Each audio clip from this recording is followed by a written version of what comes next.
This happened a few months ago. I decided to take a weekend camping trip in the Appalachian Mountains with a couple of friends. I thought it would be a good way to disconnect from my busy life. We set up camp in a thick forest with tall pines around and the sound of a brook nearby. It felt nice at first. The first night, we were telling stories around the campfire. Then we heard something rustling in the bushes. Our laughter died down. I thought it was just a deer or a raccoon. But I felt a chill. I couldn't shake the feeling that we were being watched.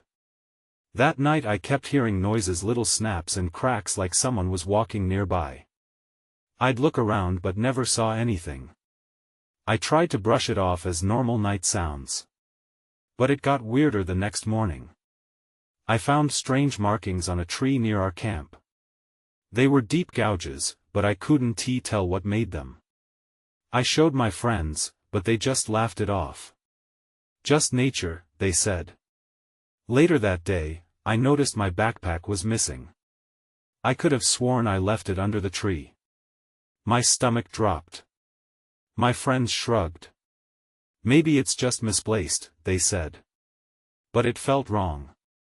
I finally found it a few yards away from where I left it. I told myself I must have moved it without realizing it. That night, we sat around the fire again. I tried to shake off the feeling of dread creeping over me. We were about to tell ghost stories when I saw something out of the corner of my eye, a shadow darting between the trees. I turned my head quickly, but there was nothing there.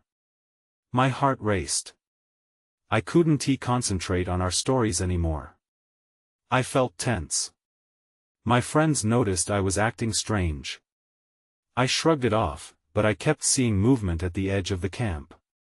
It was just shadows, I told myself. Sometimes, I almost heard whispering. On the last night, I needed air and walked towards the brook. That's when I heard a loud crack behind me. I turned, and I saw a figure standing still, staring at me. My heart raced. I called out, asking if it was one of my friends, but there was no answer. The figure was just gone. I felt a shift deep inside. I didn't feel safe anymore. I rushed back to the fire, but my friends were gone. The campsite was empty. I wanted to shout for them. Suddenly, I heard laughter echoing from the woods. My heart dropped. Where had they gone? I looked around, and the forest felt alive, watching me. The isolation thickened the air.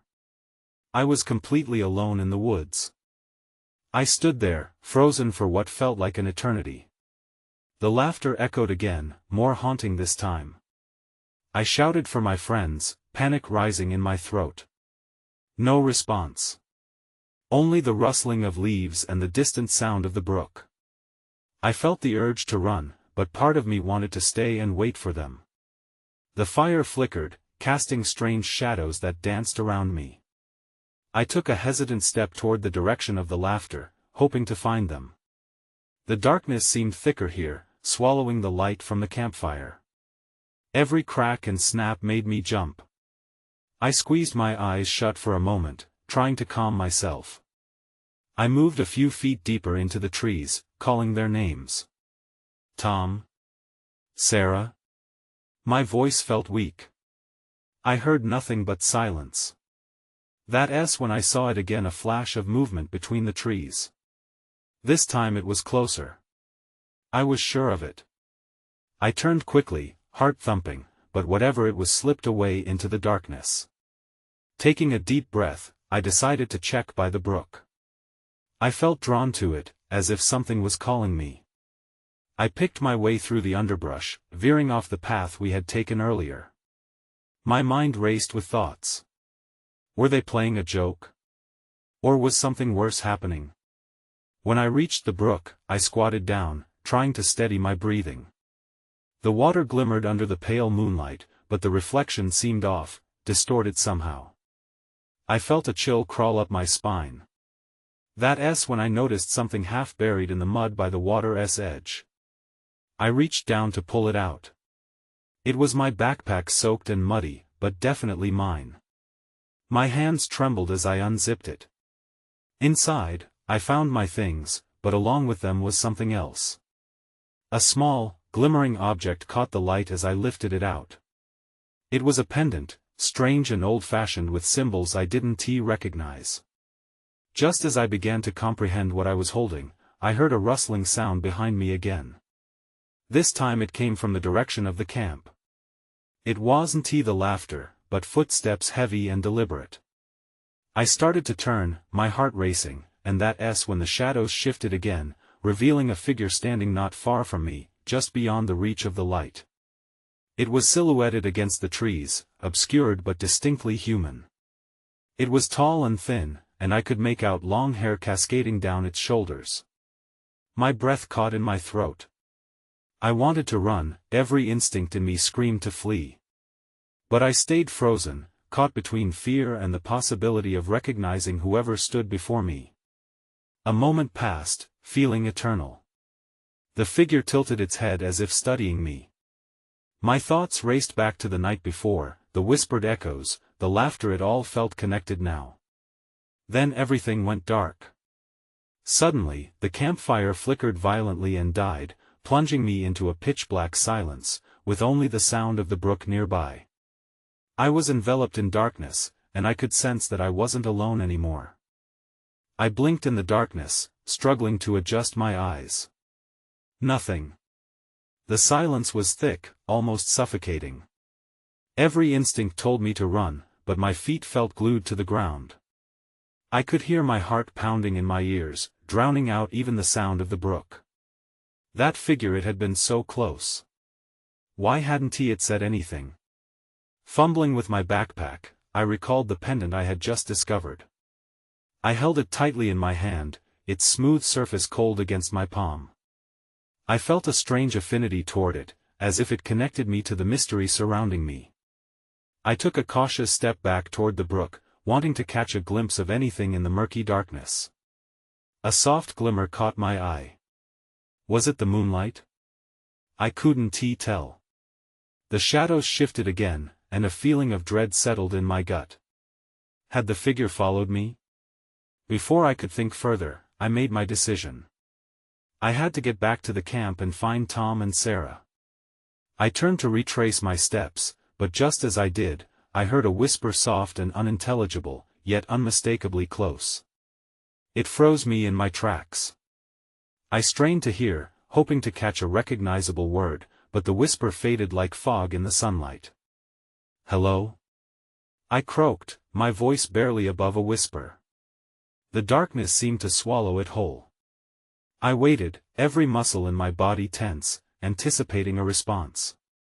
But there was nothing, only the sound of the brook and my own nervous breaths. Then, with a sudden rush of impulse, I began walking toward the camp. I had to find my friends. I navigated through the trees, barely aware of my surroundings. Shadows loomed, and every snap of a twig made me flinch. The path felt longer than I remembered. A sense of unease clung to me. Was I just imagining things, or was someone behind me? I kept glancing over my shoulder, heart racing. I could feel eyes on me, but I couldn't see anyone. Finally, I caught sight of the campfire's embers flickering in the distance. Relief surged through me, but as I drew closer, that relief quickly evaporated. The campsite was empty. Tom's and Sarah's belongings were strewn around, but my friends were nowhere to be seen. "Tom! Sarah!" I called out again, voice echoing through the night. My heart sank. There was no response. Just then, my gaze fell to the ground. There were footprints, strange prints leading away from the camp. They were too large for Tom or Sarah. I swallowed hard, the weight of fear settling heavily on my chest. I thought about investigating, but something deep inside me warned against it. Before I could decide, an icy breeze swept through the trees. I felt it carry a whisper, clear as day this time. "Come play with us." A chill ran down my spine. I turned to run back into the trees, but then a flash of movement caught my eye. I could see the figure again, closer now, stepping out from behind a tree. It smiled a wide, unsettling grin that sent a jolt of terror through me. My hands trembled as I clutched the pendant harder, ready to face whatever came next. But just as I was about to scream, the ground beneath me shifted. I lost my balance, crashing to the forest floor, as darkness threatened to swallow me whole once more. I gasped as I hit the ground, the cold earth biting into my skin. The world spun around me, and for a brief moment, I felt completely disoriented. I scrambled to regain my footing, heart racing, breath coming in short gasps. Panic washed over me like a tidal wave. I scanned the area, desperate to catch a glimpse of that haunting figure. Everything was still. The shadows danced menacingly, but nothing emerged.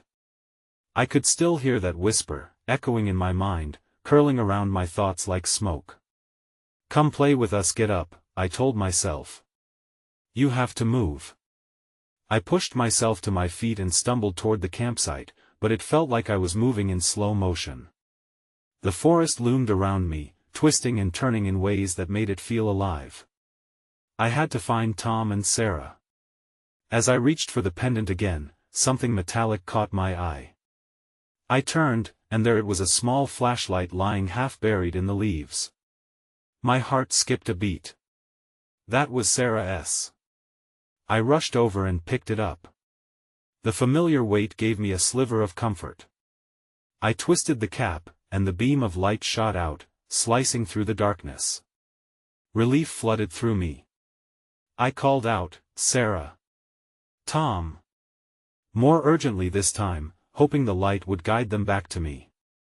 I searched the perimeter of the camp while shining the flashlight in the trees.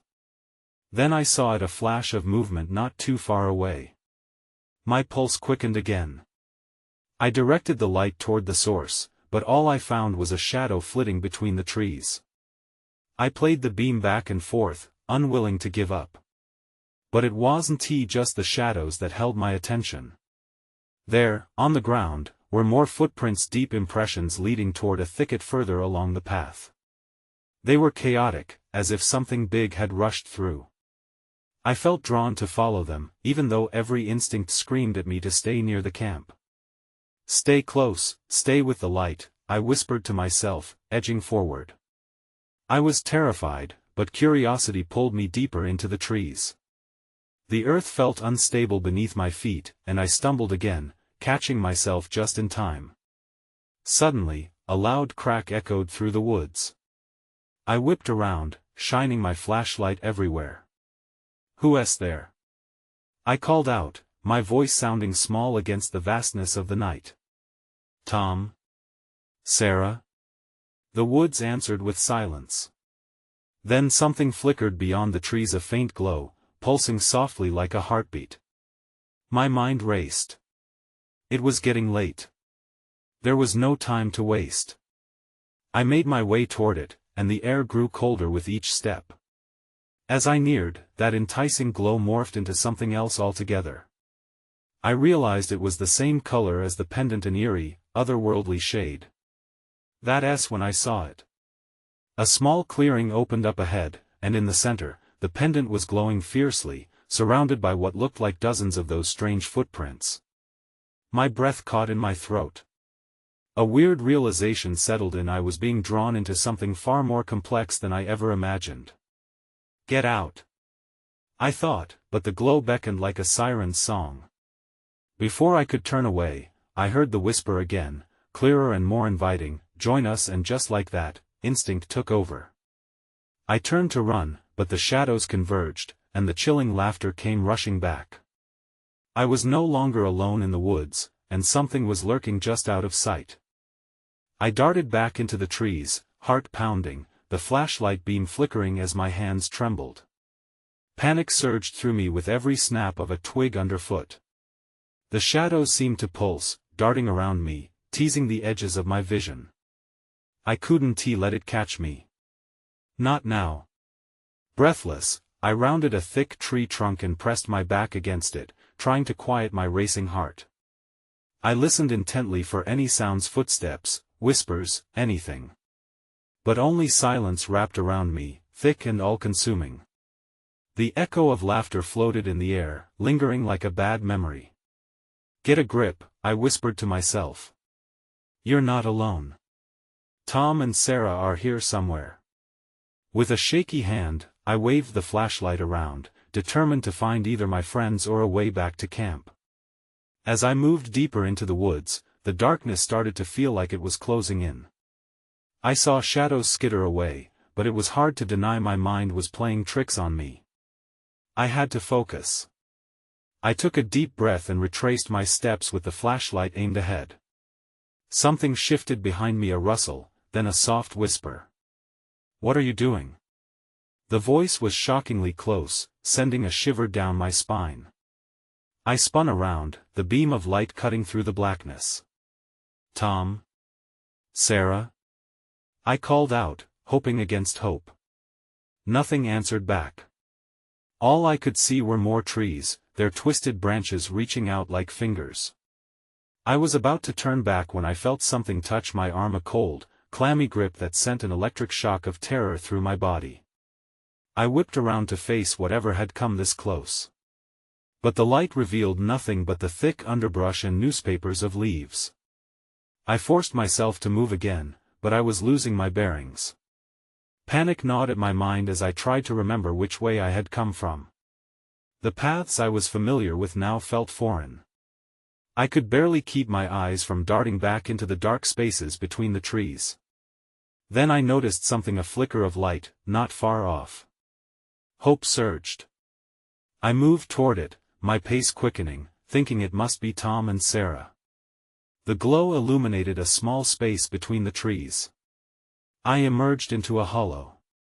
The light came from old, cracked lanterns, hanging from an unseen source. They didn't illuminate much, but their presence was comforting, pulling me in closer. I stepped forward but felt an uneasy shiver run through me. This wasn't right. The back of my mind was screaming that this wasn't where I wanted to be. That eerie glow didn't match the pendant anymore. It was flickering like a dying star, fluctuating between reality and the impossible. "Hello?" I called out, my voice trembling. Then I saw it, a figure at the edge of the lantern light, partially obscured by shadows. It hovered there, unmoving. My heart raced again. I squinted into the dim light, trying to make sense of what I was looking at. "Help us," it said, its voice chillingly familiar yet otherworldly. And then, everything went dark. The lanterns blinked out one by one, engulfing me in absolute blackness. A cold dread washed over me. My breath caught in my throat as a new wave of laughter rose around me. This time, it felt like more than shadows. Someone or something was waiting. I stumbled forward, blinded by the dark. My fingers clawed at the air, desperate to find something, anything to ground me. The laughter surrounded me, echoing in my head, taunting my fear. I froze, feeling the overwhelming weight of uncertainty. What were those voices? Tom? Sarah? I shouted, my voice cracking. No reply came except the fading remnants of laughter fading into the breeze like a sinister song. I choked back a wave of panic. They had to be nearby. I fumbled for the flashlight in my pocket, but it slipped from my trembling fingers and thudded onto the ground. I crouched to retrieve it, my hands brushing against the cool, damp earth. A faint glimmer caught my eye, a small piece of reflective material under a thick layer of leaves. My heart raced as I uncovered it. It was part of a necklace, a silver charm shaped like a crescent moon. I recognized it instantly. Sarah always wore it. Sarah! I hollered again, this time infused with hope. If she was nearby, maybe Tom was too. I stepped back, scanning the darkness with renewed determination. I couldn't let fear paralyze me. A flicker of movement caught my eye, a silhouette darting between the trees. My heart managed to leap into my throat. "Who's there?" I shouted, swinging the flashlight in its direction. But the light landed on nothing, only trees, and the moist ground blanketed in leaves. Sweat dripped down my forehead as I crept forward. The darkness didn't feel the same anymore, it felt alive, whispering secrets.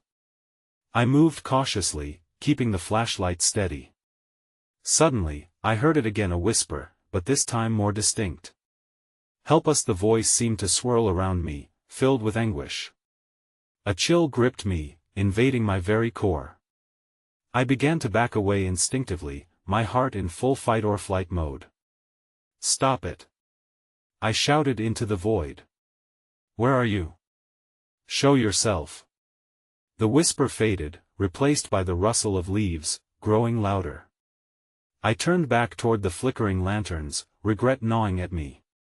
I should never have moved from there. I needed to find my friends, but the urge to stay clear of the shadows pulled at me. As I backed up, something brushed against my leg.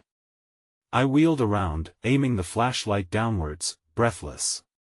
Nothing. Just shadows dancing with the faintest hint of light beyond the trees.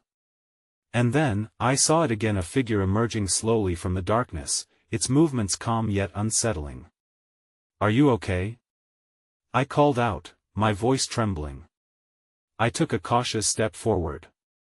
"Help us!" the voice begged again, clearer, but now it seemed to drip with sorrow. I felt the weight of the air shift, and the lanterns flickered back to life momentarily. The glow illuminated the face of the figure, and my blood ran cold. Black eyes stared back at me, the flesh gray and lifeless.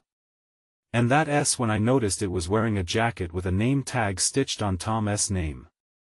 I stumbled back, error anchoring my feet to the ground as its mouth opened, a gaping void that swallowed the light. More laughter echoed around me, this time mingled with choked sobs, rising endlessly from the depths of my own despair. I turned and ran, every instinct screaming to escape. But the shadows shifted again, and I felt hands close in around me as darkness enveloped my world once more. "Help us!" the voice echoed softly in the distance, and I knew I was not alone. I felt the air pull tight around me, as if the darkness had grown heavier. My pulse thundered in my ears, drowning out the whispers that followed. I ran but stumbled over a root, the ground betraying me with each hurried step. I fell hard, the flashlight bouncing a few feet away and flickering against the leaves. "Tom! Sarah!" I yelled again, my throat raw from shouting. I pushed myself up and scrambled to retrieve the flashlight. It had landed on its side, the beam dancing across the ground. I steadied it and scanned my surroundings, desperate for any sign of my friends or a way out. That's when I heard it again, "Help us!" this time. The voice resonated even clearer, and it chilled me to the bone. I was being pulled back to a nightmare I didn't want to revisit. I began to backtrack, carefully inching away from the source of the voice. But then, I spotted something in the beam of light, a backpack tossed against a tree trunk. My heart leaped. "Sarah? Tom?" I rushed toward it, my hands trembling as I reached for the worn fabric. It was covered in dirt, but I recognized it. It was Sarah's. Panic rose like bile in my throat. Why was it here? Why had they left it? I unzipped the main compartment, hoping to find anything that could tell me where they were. Inside, I found a water bottle, a half-eaten granola bar, and Sarah's journal. My heart sank as I opened it to the last entry. The handwriting was shaky, filled with frantic lines. "Something isn't right here. We keep hearing noises at night. It feels like someone is watching us." I felt a chill run down my spine. Had they sensed danger? Then, something caught my attention beyond the pages. A small note was tucked inside, hastily scribbled, "They don't want us to leave." A cold sweat broke across my skin. I shoved the journal back in the bag, my mind racing with questions. What had happened to them? Where were they now? Suddenly, the laughter erupted again, louder this time, mixing with a cacophony of whispers, and it engulfed me like a swarm of insects. My heart pounded erratically as I spun around, the flashlight beam swinging wildly. And then I saw them, figures emerging from the trees, their bodies cloaked in darkness. They were just silhouettes at first, but as they approached, the feeble light began to reveal their faces ghostly, pallid, and familiar. Tom and Sarah were there, but their eyes were sunken and hollow, expressions frozen in anguish. They reached for me, mouths moving silently. My breath hitched in my throat. "No! You're not them!" I screamed, the weight of fear pinning me to the ground. I turned and bolted again, adrenaline fueling my flight. I ran deeper into the woods, ignoring the branches scraping at my skin. But the laughter morphed into something more, growls, angry and primal, echoing all around. I felt hands reaching, grasping at me, pulling me back into a void I couldn't understand. Then everything went dark again. I fell, crashing onto something softer. I blinked against the sudden brightness, disoriented. I was not in the woods anymore but in the middle of what looked like a campsite, the tents untouched but eerily still. Then I noticed the figures again, standing just at the edge of the clearing, watching me with those hollow eyes. I knew then I was not just lost. I was trapped. I scrambled to my feet, heart racing, unsure if the campsite was a mirage or the cruel result of my frayed mind. The tension in the air weighed heavily, thick and suffocating. The tents were still, but their very presence seemed to taunt me, remnants of a life that was normal just hours ago. The figures at the edge remained, frozen like statues. I fought the urge to scream again. Instead, I took a cautious step toward the nearest tent. Maybe it contained anything that could explain what was happening. As I approached, I realized the fabric of the tent was tattered and old, as if it had been here for years. I reached out, fingers brushing against the coarse material. The tent flap hung limply, half open. I hesitated, a nagging voice in my head warning me to turn back, but I pushed through the anxiety and pulled it open wider. Inside, the dim light revealed scattered items, old camping gear, a rusted lantern, and a frayed sleeping bag. I spotted a small wooden box tucked in the corner and decided to rummage through it. Opening the box, I found a collection of photographs, faded and worn. My breath hitched again. The faces in the pictures bore a striking resemblance to the figures haunting me, the same sunken eyes, same frozen expressions. They were smiling in most of the photos, but their smiles felt wrong, twisted. My skin crawled as I flipped through images of gatherings, laughing, families huddled around a campfire that looked oddly familiar. As I turned back to the entrance, I saw they had moved. The figures were now closer, still just beyond the reach of the light. I froze. A paralytic fear washed over me. They gestured toward me with hands that seemed to reach but never touched the ground. "Help us," they whispered, voices a chorus of despair that dug into my mind. It was unbearable, inescapable. "What do you want?" I shouted into the night. My voice echoed back, swallowed by the silence of the forest. I stumbled backward, feeling the weight of their gaze press against me, threatening to suffocate me. I needed to leave this place. Then I remembered Sarah's journal. Maybe there was more inside the pack that could give me answers. I scrambled out of the tent and rushed back to the spot where I had found it. The backpack was still there, but it appeared to have shifted slightly, now a few feet away, as if it had grown sentient. I knelt and unzipped it once more, frantically searching through the items. My fingers brushed against the smooth surface of a small charm. It was an antique-looking key, tarnished yet intriguing. I held it up to the light, the beam pulsating against its metallic surface like a heartbeat. That's when I saw a movement out of the corner of my eye. My stomach dropped. One of the figures inched forward, too close for comfort, its intent unmistakable. Panic surged as I clutched the key tighter. What did it unlock? What had I stumbled into? I confronted the figure with newfound determination. "What do you want?" But it simply pointed to the dark woods beyond the campsite, a silent order that raised every hair on my body. I needed to act fast. I could feel the weight of the past pressing down. I took a shaky breath and headed toward those woods, the fading light of the campsite fading away behind me. The key still glinted in my palm. I didn't know what lay ahead, but I had to find out. I was compelled, pulled by the echoes of voices that had morphed into one clear command: save us. And what would happen if I failed? There was only one way to find out. The darkness of the woods enveloped me, swallowing the last remnants of light. Each step felt like I was sinking deeper into a black void. The trees loomed over me, twisted and gnarled, as if they were stretching their branches to trap me. I gripped the key tightly, its weight a small comfort against the growing dread within me. The whispers hung in the air, echoing from unseen corners, urging me forward. Save us. The words pulsed in my skull. I pushed deeper into the shadows, spurred by the ever-present compulsion to uncover what lay ahead. Then, a flicker of light caught my attention. I paused, straining my eyes, and saw it again, a dim glow flickering between the trees. I felt a mix of hope and fear. The light could lead me to safety or to something worse. With cautious steps, I moved toward it, my heart pounding in sync with the rustle of the leaves. As I neared the source, I caught sight of a small clearing. In the center stood an old, decaying cabin, bathed in an eerie luminescence. The light emanated from within, casting unsettling shadows that danced wildly against the broken windows.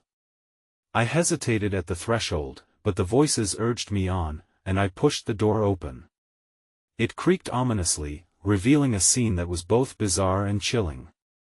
The interior was cluttered with old furniture covered in dust and cobwebs. An ancient rocking chair swayed slightly as if recently occupied. Empty jars lined the shelves, some filled with murky liquid while others held what looked like bits of paper, letters yellowed with age. That's when I noticed a shape in the corner, a figure hunched over a table, scribbling frantically. I squinted, trying to make sense of it, but the figure turned, revealing a face lined with years of despair. The eyes, though sunken, were vibrant and alive. "I was waiting for you," the figure rasped, voice hoarse yet trembling with urgency. It was a woman, her hair wild and tangled. She gestured toward the jar of papers. "They're trapped just like us." "What do you mean?" I stepped closer, drawn by a mix of fear and curiosity. "Who are you?" "My name is Eliza," she said, her eyes darting nervously to the door. "They thought they could escape, but the woods they take you. This is a ledger, you must read it to understand." I didn't want to approach the table, but I was compelled by something beyond myself. I moved to the table, and as I peered into the jar, I could see the faces from the photographs I had found earlier, Sarah among them. The realization hit me like a punch to the gut. Somehow, they were all here, trapped, just as the woman claimed. "Why is this happening?" I asked, voice barely above a whisper. "The stories are bound to this place," Eliza replied, her tone laced with urgency. "The key you hold, it's the only way to unlock their freedom, to break the curse. You must choose." Before I could register her words, the door slammed shut with a force that shook the cabin. I spun around, heart racing. The figures from the campsite were outside, encircling the cabin, their hands outstretched. I could feel their desperate energy. "Help us." The plea echoed even within the confines of the cabin. In that moment, a wave of clarity washed over me. I held the key up, the faint light reflecting off its tarnished surface. Could it really set them free? Or was this a trap to lure me into a fate worse than theirs? I stared at Eliza, her pleading eyes urging me forward. I had to make a choice, and each second felt like an eternity. "What happens if I fail?" I asked, feeling the weight of all their hopes pressing down on me. "Then we remain trapped forever," she replied, her voice trembling. I stepped toward the door, key poised. The figures outside waited, and I had to take a leap into the unknown. But it wasn't just about me anymore. My decision would shape everything. Would I unlock the truth or doom us all?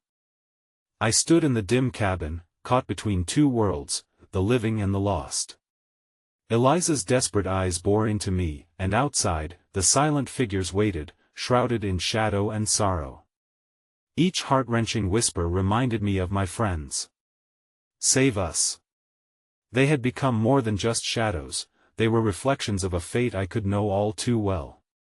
I glanced back at the jar, the faces of Sarah and Tom swirling in my mind. I had been running, searching for them through a tangled nightmare, and now I had the chance to do something monumental. With a breath that filled my lungs with anxiety, I stepped closer to the door. Do I just turn the key? I asked, my voice trembling as I clutched the key tightly. It felt cold and heavy, a weight that held significance beyond its mere physical nature. Eliza nodded rapidly. You must turn it on the cabin's lock. Only then can the curse be broken. But understand this: if you release them, some may not want to leave. They are bound by their choices. Those words echoed in my head. I thought of the haunting laughter that echoed in my ears, how the whispers had lured me here. I felt determined, yet I was also unsteady. Would my desire to help my friends lead to their salvation, or would it engulf us all in darkness? Whatever happens, I can't let them remain like this, I said, turning to face the door, my heart thumping furiously. I grasped the doorknob, my hands shaking as I pressed the key into the lock. The metal felt cool against my skin, and my mind raced with doubt. Was this truly the right choice, or had I been wading deeper into a trap? The figures outside shifted, their whispers growing more urgent. I twisted the key with a deep breath, half expecting everything to explode into chaos. Instead, the lock clicked smoothly, and the door creaked open a fraction of the way, allowing cold air to rush in. The figures outside were now illuminated by the moonlight, their expressions lost in shadows but hunger for freedom palpable. Help us! They cried in unison, their voices blending into a haunting symphony that echoed around me. I had a fleeting moment of hesitation, but the urge to act outweighed my doubts. With the tip of my finger, I pressed the door wide open, light cascading through the threshold. The figures moved closer, arms outstretched as the enchanting glow enveloped them. They surged forward, merging with the light in a beautiful and terrifying dance of energy. Then, just as suddenly, everything went dark. I staggered back, gasping. The cabin was suddenly empty, and the figures had vanished in a swirling mist. The weight of uncertainty crashed down over me. Had I released them or captured myself in this void? Tom! Sarah! I called out, but all I met was silence. Every beat of my heart echoed in the stillness, and a creeping dread unfurled within me. Had I succeeded in liberating them, or had I given in to the wood's darkness? Time drifted on, and I found myself stepping back outside, into the chilling night. The air felt thick, and I gasped as reality shifted around me. I was in the same clearing, yet the world had changed. The cabins from before were gone, and trees stood as sentinels, watching. In front of me, where the figures had previously loomed, lay only shadows dancing on the earth. And just like that, a single whisper drifted on the breeze, sing-song and light, "Remember to play." A chill ran through me. I didn't know if my friends were truly gone or if they had been absorbed into the forest itself. Had I opened the door to freedom or imprisonment? I looked around and knew I had changed. The forest was no longer just a backdrop. It had become part of me. Instinctively, I began to walk away from the clearing, back toward the path I had initially trekked. The haunting melody of laughter faded behind me, but I felt the weight of their presence lingering in the moonlit night. I didn't know if I was free or if I had merely become another story for the woods to tell. As I moved deeper into the darkness, I could still feel eyes on me, a strange mixture of dread and relief intertwined. Within me, like a promise, I left the clearing and crossed into the trees, where light met shadow. The adventure was over, but questions loomed, tethered to the fog of that fateful night. Would I ever return? And what secrets still waited beneath the trees? But one truth stayed haunted me long after I had escaped: some stories never truly end.